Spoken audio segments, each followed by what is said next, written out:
Welcome to the SmartTechCheck Podcast, hosted by Mark Vena, your home for candid, insightful, and provocative conversations about the smart home automation, security, smartphones, PC and console gaming, and much more.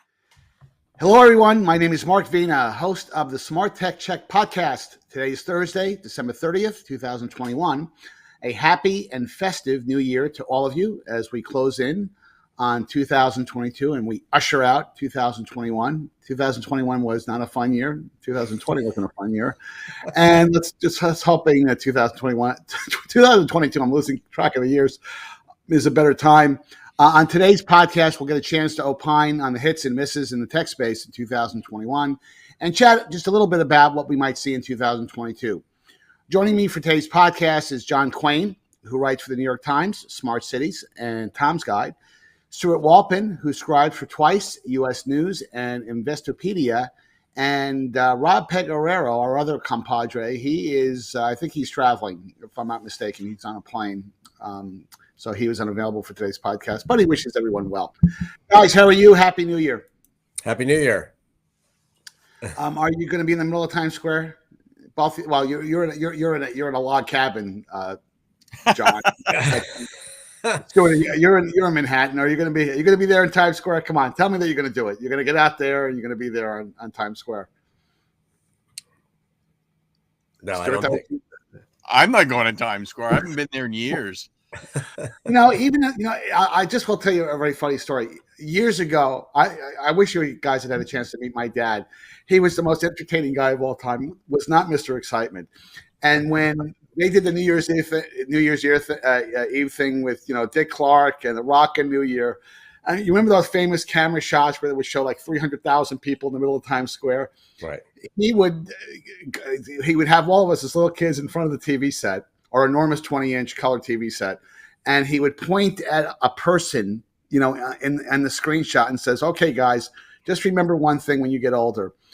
Imagine that you're in the middle of this crowd and it's 5 minutes of midnight and you have to go to the bathroom." Right. That's what he would say. Been there, thought that.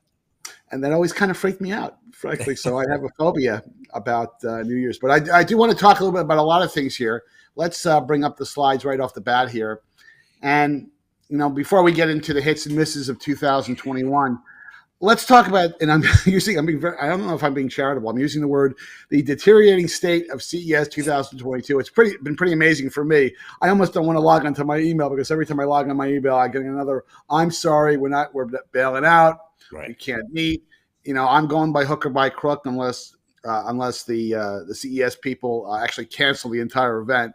But let's start with you, John. What are your thoughts on the deteriorating state of CES 2022? I had a lot of wishful thinking. I had some really, really interesting in-person meetings lined up with some people that I wanted to meet with in person, and I really held out to the last minute, but I bailed as well, just because it's just not a practical thing to do at this point in time to have a massive get together, unfortunately. And so many people also that I wanted to meet canceled. So there was really no point for me to go. I mean, that's sort of the crux of it is that the people you want to meet and network with, that's essentially what this show is about. It's not a show for consumers, it's a show for the industry and business. And the people aren't going to be there. So you can't literally network with anybody. Yes. And so it just makes it, an impossible situation. And also some of the biggest companies have essentially bailed, even though they're not officially not going. Samsung is basically not going. I mean, they have their events, but they've cut down the personnel and staff that are attending, and a couple of things are going to be virtual that they were planning to do in person. And Panasonic has bailed on the show. So really, the major players are not going to be there either. I'm sure CTA was begging Samsung to stay in there, and so they technically are going, but really, for all intents and purposes, it's kind of over. Yeah, I mean, I agree. I mean, a dramatically scaled back presence, and I think there are some companies now sending a few people that might have a suite, and again, that's not going to be anything nearly as effective as the big presences that all of us are used to seeing on the show floor. And you raised a good point, John. I think I said this on the podcast last week. Is that the real value of CES, because it is a business show. Yes, the products are shown for consumers, but it has been this massive get together for seeing people you haven't seen in the last year, and those opportunistic meetings that you have in a bar where you bump into someone that you haven't seen in years. You can't replicate that on a Zoom call, and it's going to be a pretty scaled back presence. But Stewart, you canceled your plans long ago. We were just chatting before the recording began that you can't even justify, frankly, going, and which is completely understandable. But let me get your view of the situation, and we can talk about New Year's Eve and my stories with my dad. I'm going to have a tremendous case of FOMO since I've been going nonstop to CES since 1984. So this is the first show that they're putting on that I'm not attending since then. So I am overwhelmed with regret about all of this. But economically, physically, health-wise, it's just the right decision to make. And I made it as soon as I heard that Omicron was highly communicable. I went, why am I going again? I don't even like to go into restaurants, so I mean, yeah, they're taking all the right precautions at the convention center, but Las Vegas has been notorious about being rather cavalier about COVID since a long time ago, just to keep up their business. It just from that point of view, from a financial point of view, what I mean about this show is going to be scaled back from the CTA's point of view anyway. It's a fraction of what it was going to be already. 24 companies have already dropped, quote unquote, dropped out. LG is going to have their usual huge booth, but they made the decision a long time ago not to send anybody. It's all going to essentially be automated. It's going to be AR and QR codes. And I don't know that there'll be anything but security guards in the booth. A lot of these people who have so dropped out will be there. They just won't have any people there. I mean, Samsung will have a presence, but its booth even from the beginning was appointment only.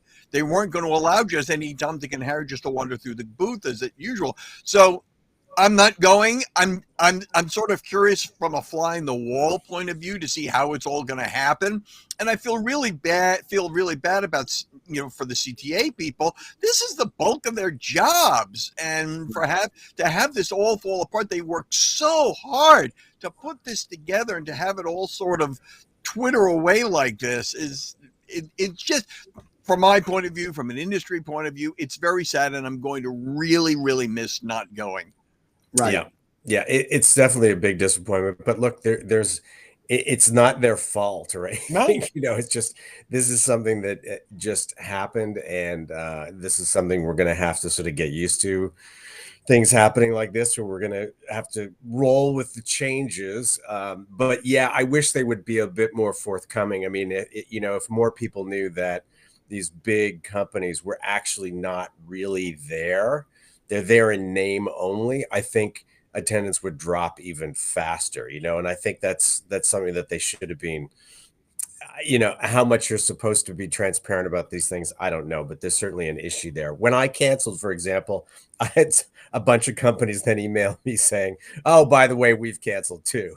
Well, if they told me before, it's sort of people playing chicken about canceling. I'm not going to tell you I'm canceling unless you tell me you're canceling first. It's like, what is this? Well, let me ask you before we move on to the next topic. They normally get, during the height of CES, they'll get 150,000 people. If you had to put a number on how many people attends, John, just take a swing at that. I'm just curious. Then I'll hold you to it after we get the final numbers after next week.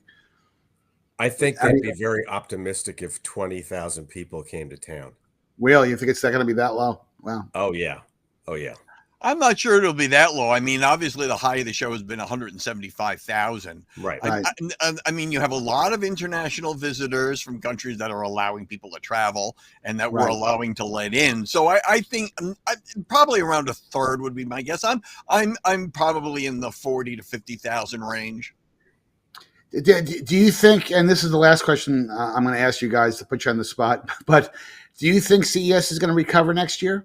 I mean, once this, listen, I mean,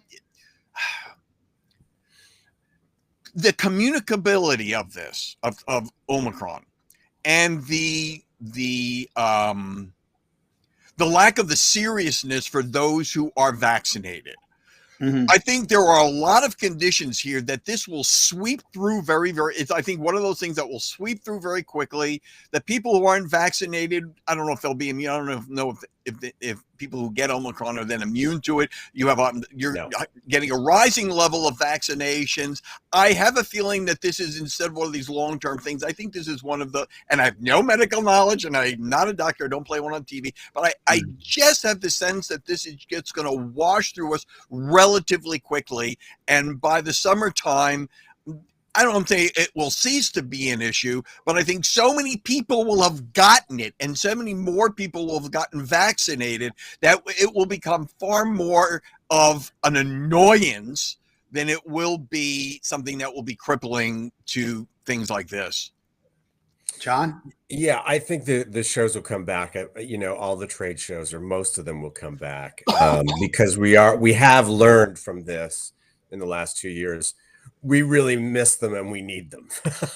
There was a period at the early part of the pandemic when Mobile World Congress and those people in the Geneva Auto Show were trying to push ahead, and the rest of us were looking at going, there's a worldwide pandemic. You can't have this trade show. And there was a feeling that just maybe we'd never see these shows again. I think that's wrong. I think actually what we've learned is we actually do need them, and they have been useful, and they make good business sense. So I think they will be back. I don't know, if you get Omicron and some of these others, no, you're not immune. You can get it again. You can get it 2 or 3 times. I mean, the evidence is in. So the question is, does this make it endemic in the world, and that it sort of starts to even out and we treat it like the flu? This may be the beginning of that transition, in which case I'm looking at IFA.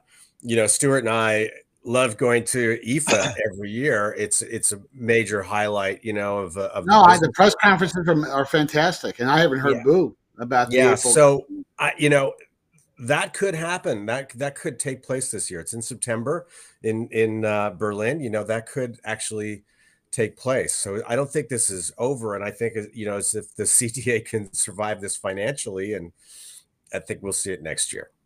Well, let's hope when we're doing the podcast 12 months from now, for 2023, we're not having to say, oh, by the way, I thought this was going to go out the window and we'll be back to normal. Okay, let's go back to the next topic here, and I will flip the slide. There we go. Let's talk about 2021, and you'll notice my diplomatic use of language here. The 2 most encouraging things that you saw in tech in 2021. So let me start with Stewart.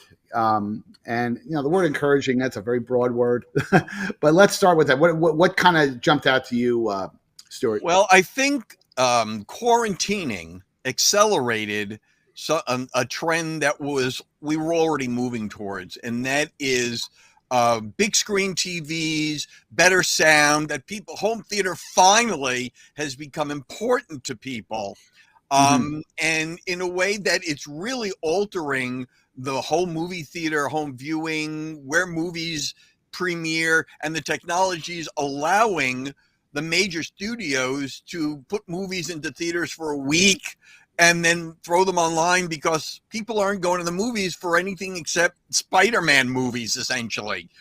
And so I'm encouraged from a pure technological point of view that people are buying 65 and 75-inch TVs, that they're investing in sound bars. And I think the pandemic quarantining has certainly, and also smart appliances. The appliance business has picked up considerably during the pandemic because people were now using their appliances a hell of a lot more often. So it's accelerated the adoption of higher end and smart appliances. So those are 2, I think, encouraging trends, at least from a technology point of view.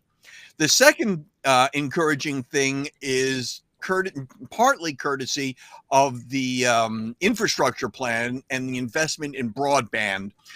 Finally getting to the point to bridge that digital gap and bringing the kind of connectivity that really drives the economy and the social construct to people who might not be able to have taken part beforehand. And we're talking, and it goes all the way down, which is the best thing, to students in poor communities or minority communities who weren't able to keep up simply because they didn't have the kind of connections or equipment that is really necessary in today's day and age to get a decent education. So the fact that we're finally doing something to bridge that broadband gap, I think, is very encouraging. John? Yes, I mean the most encouraging things I think for me this year, the biggest one was sort of the continued electrification of the the mobile infrastructure, and the fact that there are actually some good electric vehicles now in the market, and not just $100,000 vehicle, and Yeah. seeing that transition and testing those cars and seeing that, okay, now we've got something. Now Right. there's something out there. I think the biggest one is Hyundai's Ioniq 5. It's just an amazing electric vehicle with incredible technology on board, and for a price that's about $35,000 with the tax break. I mean, it's just a killer vehicle, very Yep. well made. It's not some Tesla. This is the real deal. And so Right. seeing that this year, I think, is very encouraging. Obviously, we need the infrastructure to catch up, and hopefully, people pass enough bills in Washington, some of the money starts to come out, and people build more stations and stuff. That would be great. The other encouraging thing was sort of that continued as Stewart talked about the connectivity and stuff. I'm here right now in a rural setting. We finally got cable. After I was going to say, your audio is flawless. Yeah, by the so way. for over 20 years, nothing, zero, there's no cellular service here. That's how far we are in the country. So all you had was a landline, thanks to infrastructure bill. When was that? Like 1950 or something? So I think that is encouraging. And so it'll be nice that once we all get back out there again, we'll still have this backup infrastructure here. But those are the two biggest things for me this year. For me, I would talk a little bit about, I'd probably glom onto what Stewart mentioned about the impact of the pandemic on work from home. I mean, he talked about the entertainment and the TV, Right.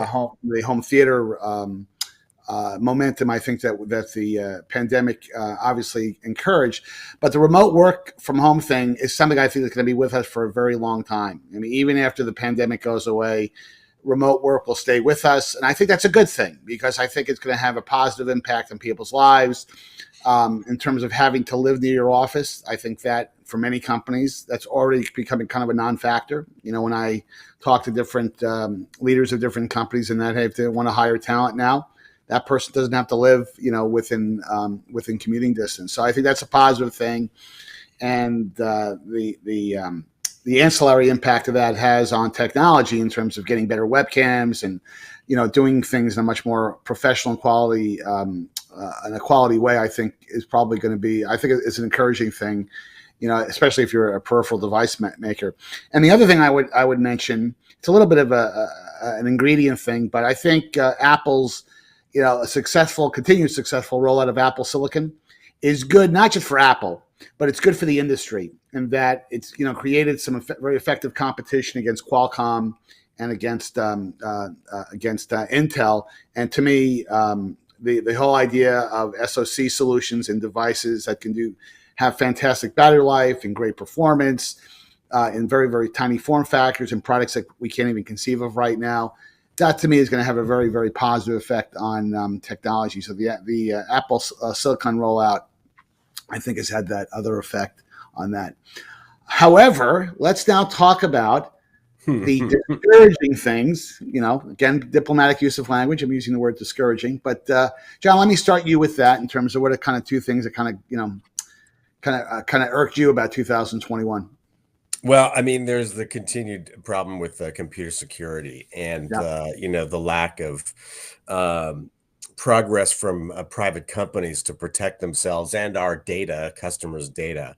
That is probably the most discouraging thing this year. It's gotten a lot worse. Ransomware is just rampant across the business world, and businesses have kind of like put up their hands instead of actually trying to prevent it. They are, minimal efforts at best. So that's pretty discouraging to see that happening. And insurance companies saying, "Oh, you should just pay the ransomware." All negative. The other discouraging thing comes back to connectivity. Today, I'm canceling Elon Musk's Starlink. All right. It is now just about the end of the year, and it's still in beta, and it still can't do things like this podcast. I was about to kick you off the podcast if you continue to use Starlink. If you look at some of the older podcasts, you would drop out of calls, and our podcasts are not very long; they're 30 minutes or so. You would drop out 2 or 3 times during the call, so it was a great advertisement for the technology. Right. So I think Starlink has been a huge disappointment. Look, SpaceX is a great thing; it's doing well. The solar business part of his business also a huge disappointment there. So you've got a couple of flops from Elon Musk. Look, but the low Earth orbiting satellites systems do show a lot of promise. It's just they haven't managed to make it work for the kind of connectivity that you need right now. Just too many bugs in the system that they haven't solved. So that was the other discouraging thing. Stewart? Well, I want to start out by noting that I purposely left off work from home from my list of pandemic quarantining technology things, because as John mentioned about CES and going to CES and shaking hands and actually meeting people, I think the downside to the work from home, even though remote working has been a boon for many people, is that you lose that serendipitous socialization that in-person work brings. And I think that to a certain extent, that's a plus and a minus for me because of that loss of team building and culture building that you can only get from in-person work. I wrote a whole column about this, and I'm torn about the remote work pros and cons, which leads me into the thing that I find most disturbing. I agree with John. The security and privacy issues are just a huge issue, but they've been an issue for 50 years, quite frankly. I mean, I'm doing some research on some early organizations, and the privacy and security computer issue, it dates back to the 70s. But my issue is much more on the social media side. And I think we're seeing the building up impact of giving everybody on the planet an unfiltered microphone. And in that kind of egalitarian situation where you don't have curation or filters, the idiots are going to get the bulk of the airspace. The squeaky wheel gets the grease. And I think we're seeing that on so many levels in our society, that is, we cannot get people vaccinated because of the nuts who are getting themselves herd. And it's just, it's so depressing to me that we can't even accomplish what would normally be a very, not simple necessarily, but a very patriotic thing to do. Get the shot, let's stop the pandemic. But don't get me started. The second discouraging thing is the resource limitations that I think that we've been experiencing and will continue to experience. We have the chip shortage, supply chain issues, which is sort of a working situation where so many jobs are just not good jobs and people are refusing to do them, which I think is some cause to the supply chain issue. And John mentioned electric cars, but what comes with that is an issue we talked about a couple of weeks ago, which is an increasing problem of acquiring the lithium that's required for the batteries and the amount of carbon footprint just generating electricity is going to bring. So I don't think that's a huge issue yet. I think it's going to become a much larger issue. But every time we move up in technology, we are misusing, using up resources, limited resources. And I think this is not an issue that's not only not going to go away, I think it might actually get worse. Well, sir, I'm just very proud that you didn't list the performance of the New York Mets as your most discouraging thing of Hey, we got Max Scherzer. Wait till next year. Well, the only thing I would say to close in on this is that I agree with both of you guys. The security thing to me continues to be a problem that I don't think the industry, I don't think the country, I don't think our leadership in Washington has gotten its hands around. Kind of very, very distressing from that perspective, because it's almost like rinse and repeat. You hear a big problem, there's been a breach, and it goes away. Like many stories in the news, it has a shelf life of a couple of days, and then people disappear, and then and there's no consequences. And that's the thing. We talked about that about a week ago, right? That these issues happen, and yes, there are implications for having to solve it, and does that create bigger problems than it solves? But it's that the thing that discourages me the most is just people getting their hands around it and dealing with it, because there are fundamental things that are just not happening. And probably the second thing is that I sense with a lot of the companies that I'm especially the smaller companies that I kind of interface with all the time, they seem to be, now that we're going into the year 3 of the pandemic, and hopefully it will be over the early part of this year, is that there seems to be discouragement, with a lot of these smaller companies who have limited funds. I mean, smaller companies in the tech space are really the backbone. It's not always the Facebooks and the Apples and the Googles and the HPs or Dells. I mean, those are companies that can weather through these type of this, once in a lifetime event that's happened to the entire world. But a lot of these smaller companies, they only have so much money to burn through to get visibility in an already very challenging environment. When you're a startup and you don't have the kind of marketing spend that a Google might have or a Facebook. And a lot of those companies may not see the light of day purely because they just couldn't outlast the pandemic. So that has really discouraged me. But I do want to leave the the podcast on a happier note, and that is, as we talk about 2022, real quickly, give me one prediction, a 1-minute prediction that you might have, John, for what we might see. Gosh, what was prediction for 2022? That's not non-sports related. As a heads up to Stewart, it can't be sports related. See, I think Tom Brady might do it again. No sports. My prediction, I think, is that we will. I think we'll start to do some international business travel and back to some of those, connecting with peers in other countries again this year. And I think it will take off. And I do think this will be the year that you see electric vehicles be purchased at a much, much higher rate, higher than predicted. I think the analysts have been all behind now. Of course, they didn't know a pandemic was going to occur, but I think you're going to really see it take off this year. Stewart, your prediction? I think that we're going to see, especially in the run-up to the midterms, we are going to see some very bad, misguided legislation to try to curb the big social media and content platforms. I think the anger level on Capitol Hill is against the Facebooks and the Amazons and the Twitters of the world is just really, really rising. And I think we are going to see some very ill-informed what other kind of legislation is there where tech is concerned, legislation trying to curb the excesses of both big tech and big social media. Right. You know what I think is going to be interesting, just to kind of jump on that comment. I suspect, and I don't say this from any political point of view, that I suspect that if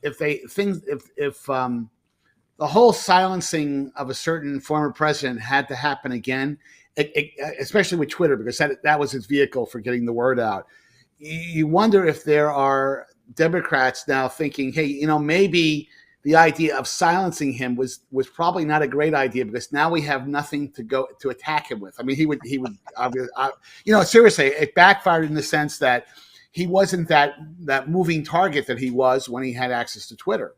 And I don't say that good or bad. I just say it simply because I think that, I'm a free speech type of guy, and you have to, really convince me under very extreme situations when speech should be curtailed.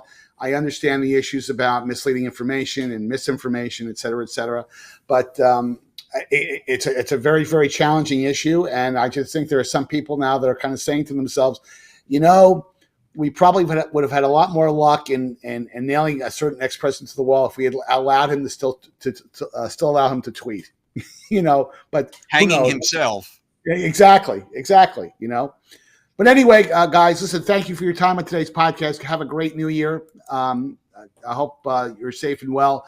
Thanks for taking the time for joining me for today's podcast. To the podcast audience, for our viewing and listening audience, please make sure that you hit the like and subscribe buttons at the end of today's podcast. And don't forget to follow me on Twitter at Mark Vena Tech Guy. And until next time, have a great week and Happy New Year to all of you. Happy New Year to you guys. Happy New Year, Mark. Take care. Happy New Year, John.